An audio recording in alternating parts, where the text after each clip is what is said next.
So the Gigantoraptor is finally here for ASA on the wrong map, but still we do have this creature, and what a creature. And I have a lot to talk about in today's video, like my opinions on this creature, also how to tame one of these things too, and also what you should expect once you've tamed one, as this really is a very different and unique creature which I know quite a lot of you people will be using into the future. And it really is one of those kind of Raasclark tames, but it is really going to innovate the Ark space. And actually, I can't wait to see more of this creature, as I really do like it. And it's one of those creatures which I'm pretty confident did actually exist at one point in time, or there was a very similar equivalent creature to it, and it really is one with an immense amount of utility. So the first thing that I did when taming one of these things is I just built up a trap, and I would have actually done a 3x3. That's better than a 3x2, or I would have still done a 3x2, but built the ramps where it would be 3 along and then 2 wide, because the Gigantoraptor can jump quite a significant amount, and it did take quite a bit of effort to get into the trap. You're going to see that whole little process of me trapping it. It's really, the Dino AI does actually make quite a big difference when trapping creatures, and it did take quite a bit, and that definitely is something to take into account. But yes, I would have made it a bit longer, because then I could have very easily got it in a lot earlier on. And you know, there's loads of things which you can try and do, like stand on top of the ramps and really make it its only path to get up to the ramps to get you. That's what you kind of want to try to do, so it does actually go for you in the end. But it can definitely be really difficult getting around things, and it's not the best of ways to do it. And there you can see it just got caught on the edge. If I made it a little bit longer, then it would have actually got stuck in.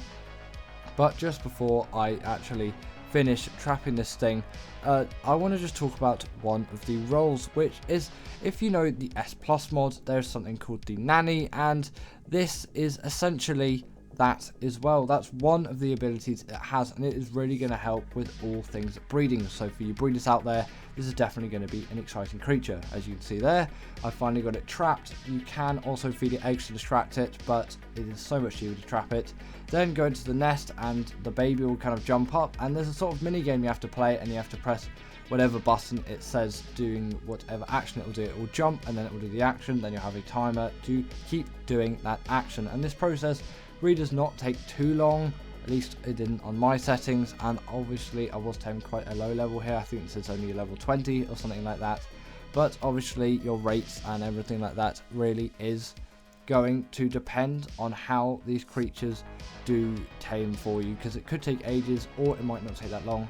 Definitely wise to use a trap. As you see there, I have finally tamed this thing, and I called it Big Bird because I thought that was quite appropriate for this. And looking at this thing, you can just do the normal baby things to raise it, and you can imprint it as you would, but luckily, like the Theory, its saddle was unlocked at level 69. Nice. Now, apart from that saddle level being just at the perfect level, once you have saddled this creature, you are going to see its immense amount of ability first. And actually, the first thing I did was pretty stupid, and I went for a Rex, realizing I really did not have that much health. But I guess I'll talk about this thing's gliding ability, where it essentially is the Terror Bird on literal steroids. You can glide so far with this creature, and with quite a lot of speed as well. It really does have a lot of elegance in its mobility, an extremely fast runner as well. And there you can see that gliding ability in action, and it really is a great one, and I would definitely use it in a lot of travel scenarios. It does end up being a very good travel mount. They also are able to detect wild babies as well. You'll see that ability later, as I do use it later on, and you know, that is particularly useful for ASA if maybe you've just killed a creature and you want to get that baby variant tamed. You can just track it, and you know where that baby is going to be with no issues whatsoever. You don't have to go looking through all the bushes to get it. As well, they are, like I've said, extremely fast, and actually they're quite fast in the water as well. I didn't show this in the clip, but they are really, really great. They also can gather tons of raw meat, raw fish, and keratin with its primary attack, and they can gather berries, thatch, and wood too, which, you know, that is a nice extra additional ability for these things to have, which obviously is just going to make these things better. And also they do have another thing as well, but you can see that baby tracking action there, and you can just see it will show that symbol up on screen. Then obviously you can go near that target and it will show. But the thing that I was talking about is once every 24 hours, there's a 24-hour cooldown of it. Of course, you can pluck a feather from the Gigantoraptor that improves the chance of babies being born with the highest parental stat. The feather will tell you which stat and what % chance to use the feather. Place the feather in a female dino's inventory. The feather will be consumed after the female lays an egg or begins the gestation process.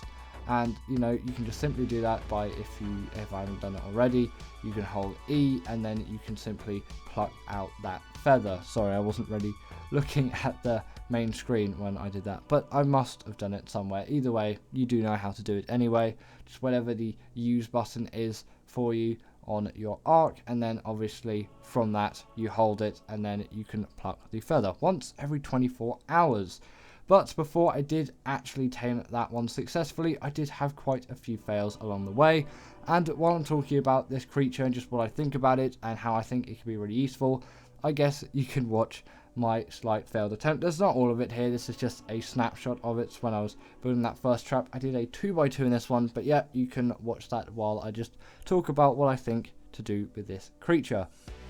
Personally, I think it has a really nice taming method, very cool, very new, very inventive, and also it's good that this is a mod on ASA, as it is quite clear that Ark and just Wildcard in general do not want this creature to stay on the island, but they do want to actually move it over to the center when the center comes out, which is nice because it would have actually not been the best if it was a permanent creature on the island, and you don't want to see it over island servers unless obviously they do add the mods, whoever runs said server, and if that's you running the server, then obviously you can add the mod yourself.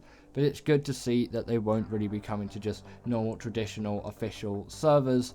You're going to have to wait for the center for that, but if you're playing single player, obviously you download the mods and then boom, like that, you can tame yourself some Gigantoraptors. And I guess it's nice, it's really cool. It has a wealth of abilities. It's going to be a great travel mount for me in the future. It also deals quite a lot of damage, although maybe not quite as much as I did expect. But you know, I've already really just tamed a level 20, so I haven't got the most amount of high level Gigantoraptors to really test out the damage of these things. But they're really good, really cool taming method, really nice abilities, and I'm looking forward to using them.